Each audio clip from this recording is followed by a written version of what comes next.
Bonsoir à tous, je suis ravi de vous retrouver pour une nouvelle émission de Lundi Sport. Regardez ce qui vous attend. Teddy Riner est-il prêt pour devenir triple champion olympique? Et qui de mieux que son entraîneur pour nous en parler? En plus, il est calédonien, c'est par Skype que nous avons le plaisir et l'honneur d'avoir Laurent Calleja, actuellement en métropole, au plus près de la légende du judo Teddy Riner, qu'il prépare pour son objectif de sa vie, être champion olympique dans le pays qui a vu naître le judo. Dans la rubrique Kagou d'ailleurs, nous parlerons de rugby à 15 avec des nouvelles de Romain Taofifénois qui, blessé la semaine dernière, a pu participer au dernier match du tournoi des 6 nations contre l'Écosse. Est-ce que le 15 de France a enfin pu remporter ce tournoi tant convoité depuis 11 ans? Stéphanie nous dira tout. Rugby à 7 également avec Stéphanie qui nous donnera des bonnes nouvelles de nos Kagou. 4 Calédoniens sont sélectionnés pour défendre les couleurs de l'équipe de France à Dubaï lors de tournois internationaux. Et bien sûr, en fin d'émission, Stéphanie, encore elle, mettra notre invité au défi dans un jeu de questions de culture générale. Laurent, bonsoir, merci beaucoup d'être avec nous. Merci à vous de m'accueillir surtout. Confiné à Paris dans ton petit appartement. Alors Laurent, ça fait maintenant 4 ans que tu entraînes Teddy Riner. Et la première question, c'est pas moi qui vais te la poser. J'ai une petite surprise pour toi. Écoute. Ah.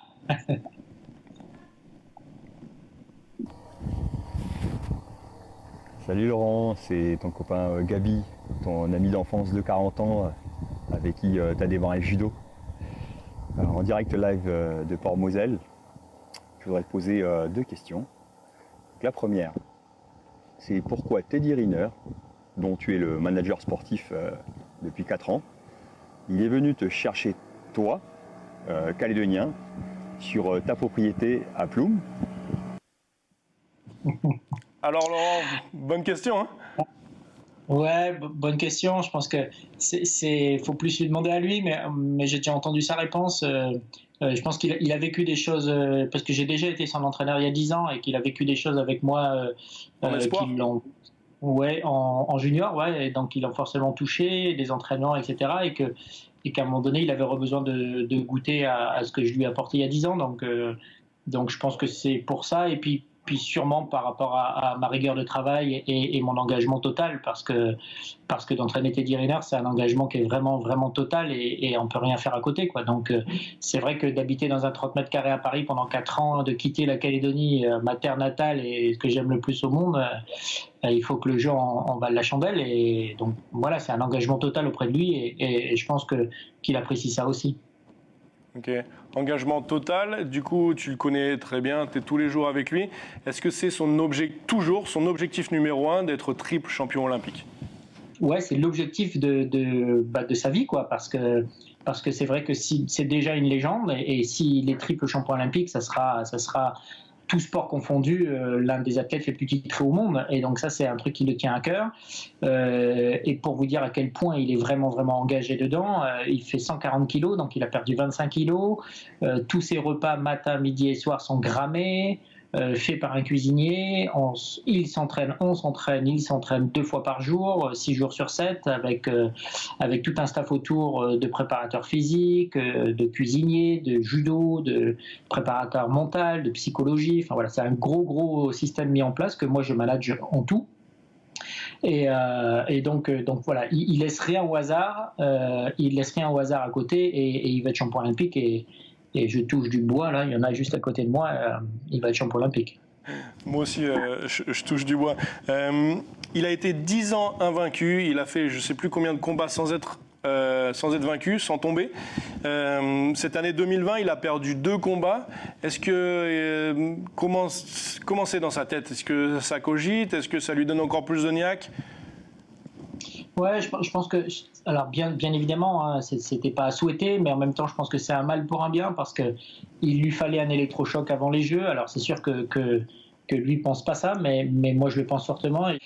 Alors c'est sûr que pour lui ça a été difficile, mais en même temps, je pense que s'il est champion olympique, c'est grâce à ça. C'est aussi grâce à cet électrochoc-là qu'il sera champion olympique parce que il y a personne qui peut se mettre à la place d'un mec comme ça qui a été invaincu en 10 ans. Donc je me dis bon, à un moment donné, est-ce que c'est pas le destin qui a fait que de toute façon ce mec il a une belle étoile, donc je pense que sa belle étoile c'est d'avoir perdu à ce moment-là. Alors bien évidemment, hein, ça a été horrible, hein, les semaines qui ont suivi ont été très très très très compliquées, mais derrière c'est un gros champion et il s'est remis au travail tout de suite, quoi. Ok. Ces JO, en plus, ils ont un goût particulier parce qu'ils sont au Japon. C'est là où est né le judo. Est-ce que, voilà, pour lui, c'est encore plus,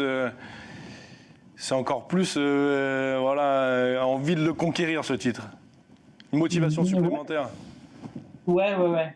Pour lui, c'est important. C'est parce qu'en fait, c'est là où est né le judo, hein, comme tu l'as dit, Adrien. C'est un sport japonais à la base et c'est le sport national à la base quand même. Ouais. Hein. Donc, bien évidemment, pour nous, ça a un goût un peu particulier. Après, on n'y pense pas trop parce que les jeux vont se dérouler à huis clos, vont se dérouler avec que des spectateurs japonais.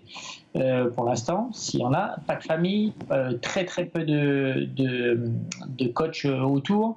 Moi, je sais même pas si je vais. Pour l'instant, j'ai pas le droit d'y aller, donc ça va être très compliqué. Ah oui, c'est un gros challenge, les jeux, et puis vu comment le Covid évolue dans le monde entier, on n'est pas encore au bout de nos surprises, mais en tous les cas, les jeux vont se faire, ça c'est sûr. Après, dans quelles conditions? Pour l'instant, voilà, public japonais autorisé, pas de public français, enfin pas de public étranger, pas de famille, même la famille très très proche, pour l'instant, il n'y a personne. Okay. J'ai entendu une interview de Teddy qui disait qu'il ne voulait pas gagner à petits bras, c'est-à-dire il ne voulait pas gagner, il voulait gagner avec le panache. Est-ce qu'il s'entraîne pour? Est-ce que tu le vois comme ça toi aussi? Ah oui, je pense que là, Teddy, en fait, il a remporté il y a 2 mois l'un des plus gros tournois au monde, hein, qui s'appelle le Master, où il a battu pratiquement les meilleurs du monde, et avec un petit peu de marge. Alors après, oui, c'est la force de Teddy de gagner avec panache et d'essayer de le faire au moins. Mais par contre, franchement, moi qui gagne avec panache ou sans panache, je veux qu'il gagne. tout simplement. Ou pas, c'est pas, voilà, mais bien évidemment, et en tous les cas, pour répondre à ta question, Adrien, il donne tous les moyens pour être champion. Vraiment. Ça, si ça s'était pas le cas, je le dirais haut et fort, et je serais très, très embêté et très énervé. Mais vraiment, il met tout de son côté pour être champion olympique, donc ça marche avec son parcours. Alors, à quoi ressemble une journée type de Teddy Riner? Qu'est-ce qui fait la journée pour justement atteindre cet objectif? Alors, c'est simple, hein, une journée type, il se lève le matin, il fait 20 minutes de vélo à jeun, après il prend son petit déjeuner, après il vient à l'entraînement, après il rentre chez lui, il fait sa sieste, enfin il déjeune avec tous ses repas grammés, après il fait sa petite sieste, il se lève, il retourne à l'entraînement, il rentre chez lui et il se couche. Voilà, okay. Le quotidien depuis pratiquement 3 mois et qui va durer encore les 4 prochains mois jusqu'au jeu, quoi. Ok. Tu nous l'as dit la dernière fois que tu étais venu sur le plateau, tu nous as dit que tu n'entraînes pas seulement un sportif, mais un homme médiatique. J'imagine que c'est encore plus le cas juste avant les JO. Comment tu le gères, ça ?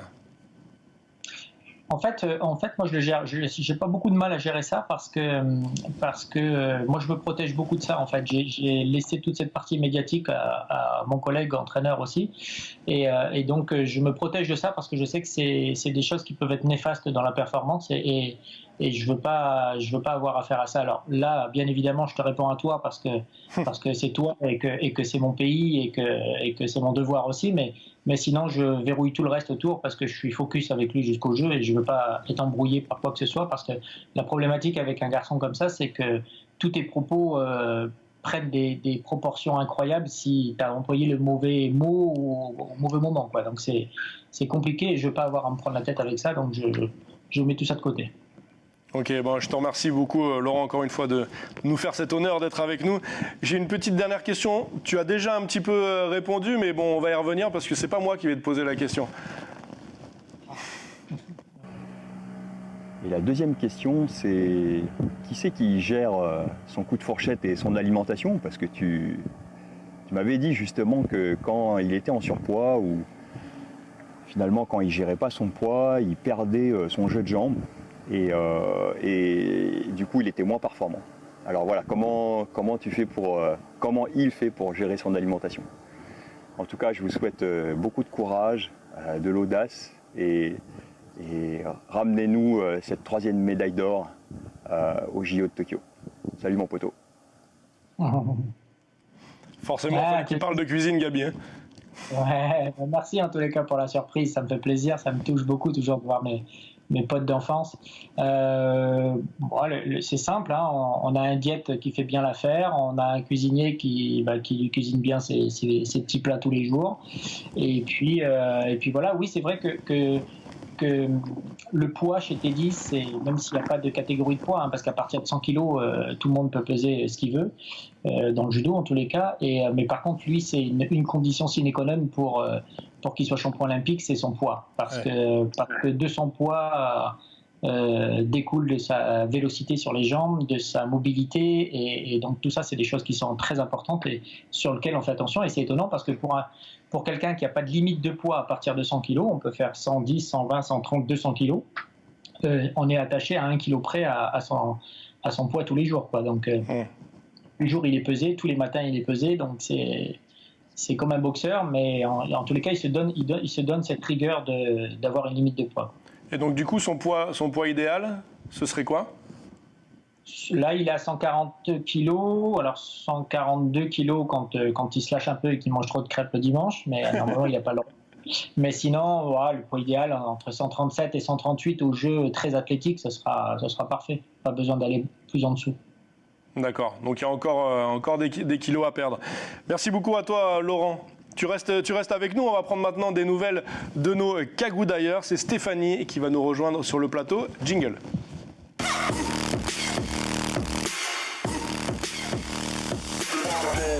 Bonsoir messieurs. Salut Steph. Ça va ? Ouais, nickel. Alors, donc ce soir, dans ma chronique Les Cagous d'ailleurs, donc nous parlerons essentiellement de ballon ovale. Donc on commence avec du rugby à 15. Je vous parlais la semaine dernière de notre cagou Romain Taofifénois qui participe au tournoi des 6 nations avec l'équipe de France. Malheureusement, le Calédonien touché au genou gauche était sorti sur blessure à la 21e minute. Voilà, je vais vous montrer, d'ailleurs je vous avais montré ces images. Ouais, c'était contre le Pays de Galles. C'est ça, contre le Pays de Galles la semaine dernière. Donc suite à cette blessure, on s'est demandé s'il allait pouvoir participer au dernier match de ce tournoi face à l'Écosse. Donc c'était vendredi. Eh bien oui, il s'en est remis et a pu donc y participer. Donc d'ailleurs voilà, il était là en tant que finisseur. Donc d'ailleurs il a remplacé à la 50e minute donc Bernard Leroux. D'accord. Donc voilà, donc sur le finisseur c'est un remplaçant en fait. Voilà, c'est ça. Merci Adrien. Mais c'est très important au rugby, parce que, voilà, exactement. On peut pas, c'est pas comme au foot où tu peux jouer à 11 pendant tout le match. Là, c'est plus compliqué. Oui, donc ils ont vraiment eu un rôle important quand même. Ouais, carrément. Les 15 joueurs. Donc à l'issue de ce match, donc justement intense, le 15 de France s'est malheureusement incliné 23-27 et arrive deuxième de ce tournoi derrière donc le Pays de Galles. Alors même si cette défaite est récente, Romain Taofifénois n'aura pas le temps, je dirais, de rêvasser puisqu'il participe à la 8e donc de finale pour la 26e édition de la Coupe d'Europe. Donc c'est le week-end prochain. Donc son club, le RC Toulon, fait partie donc des 7 clubs français en lice pour cette coupe en fait et affrontera donc le 2 avril. Donc le club irlandais, alors tu me corriges si je me trompe, Leinster. Leinster. Voilà. Bon, je ne suis pas une référence en accent anglais, mais... Non, mais tu t'y connais comme lui en sport quand même, hein. Leinster, donc d'accord. ce week-end, d'accord. Voilà, oui, pardon, ce week-end, donc le 2 avril. Donc rugby à 7, tu en parlais exactement. Du rugby à 15 au rugby à 7. Voilà, donc il faut suivre. Hein. Donc le rugby à 7, donc à présent avec des nouvelles. Tac, voilà, hop.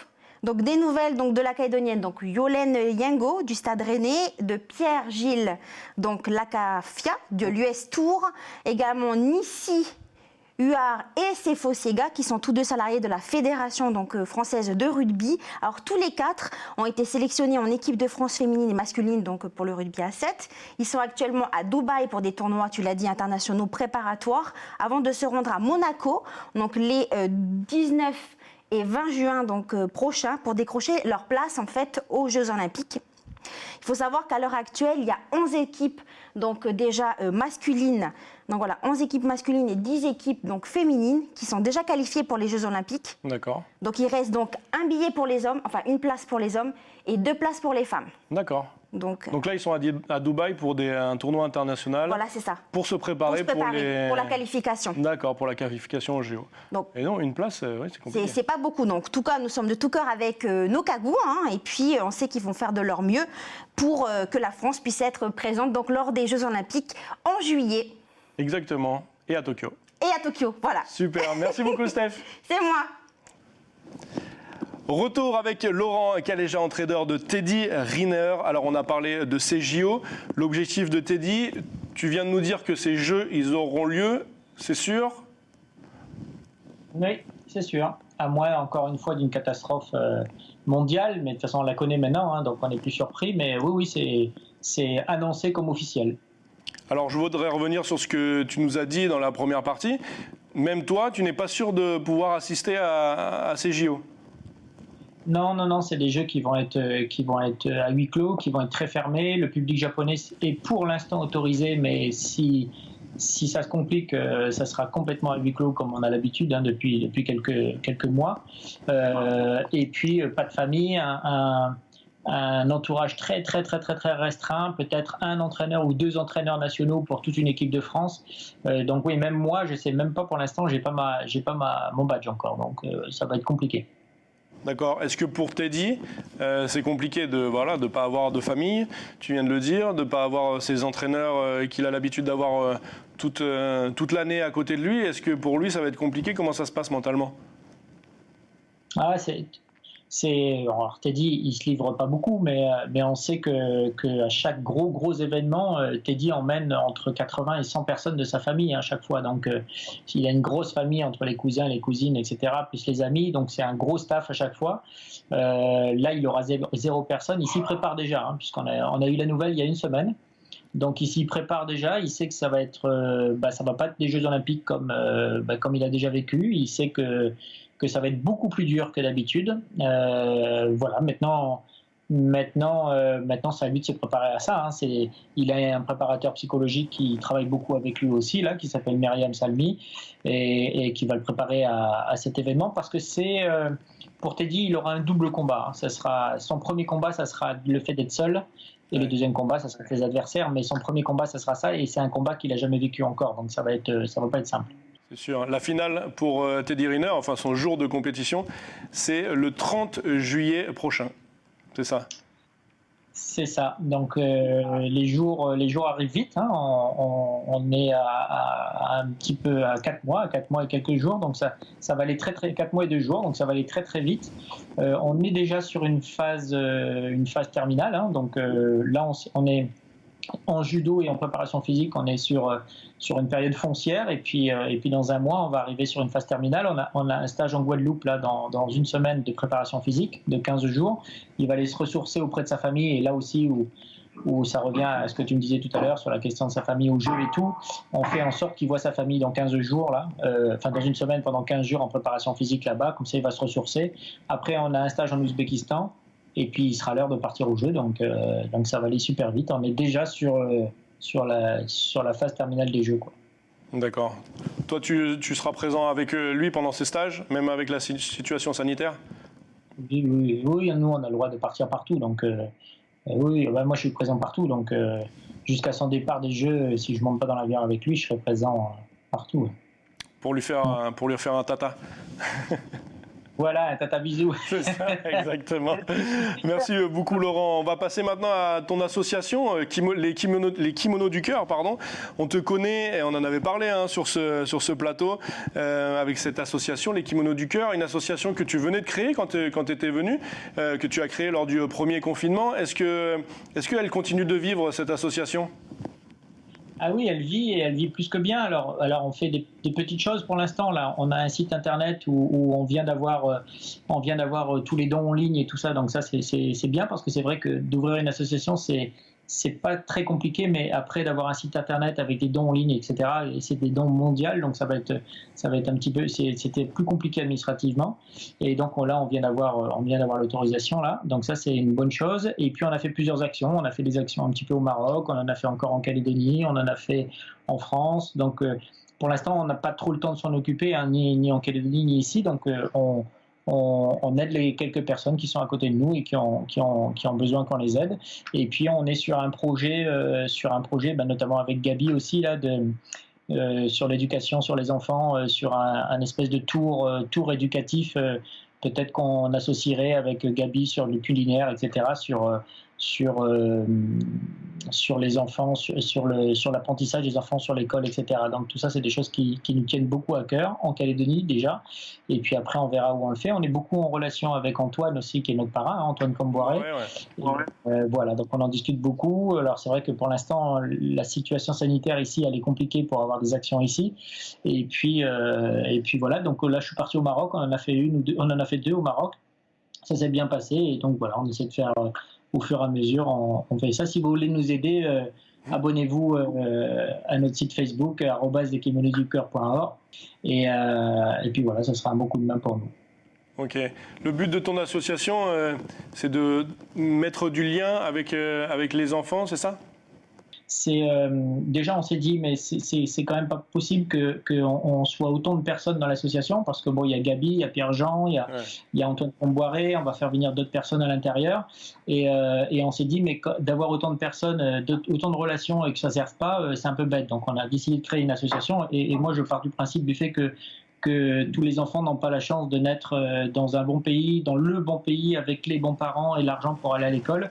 Et on s'est dit que la première arme au monde pour sauver le monde, c'est une phrase de Mandela, hein, mais c'est l'éducation. Donc on s'est dit c'est une chose à pas rater. Et là où on veut mettre le paquet, c'est sur les enfants en fait, sur l'inégalité chez l'enfance. C'est des choses qui nous tiennent à cœur. Ok. Eh ben, on souhaite plein de bonnes choses pour cette association, les Kimonos du Cœur. Laurent, merci beaucoup à toi d'être rendu disponible. Et tu bouges pas, parce que comme le veut la coutume, Laurent, on se quitte avec un petit jeu. Et c'est Stéphanie qui revient sur le plateau pour nous le proposer. Jingle.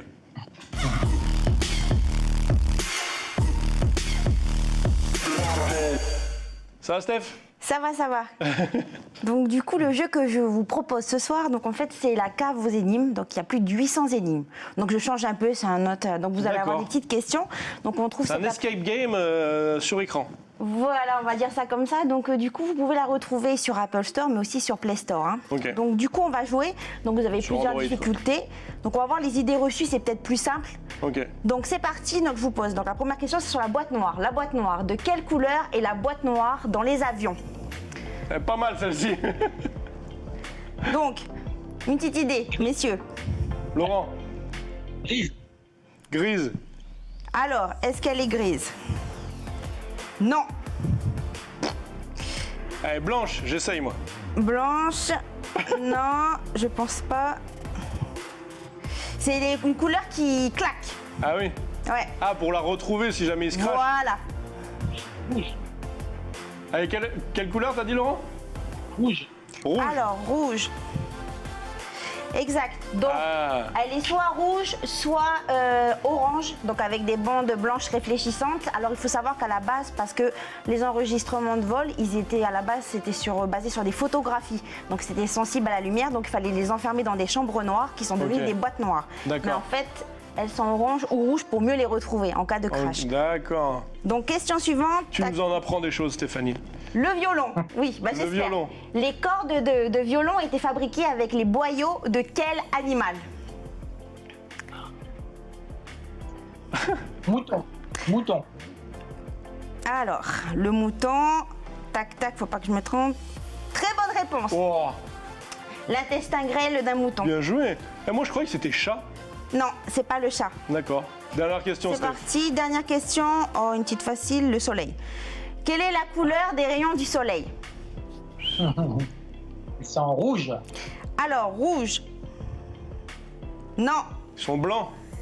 Alors, Moi, blanc. je dis blanc à chaque fois, comme ça, je suis sûr de...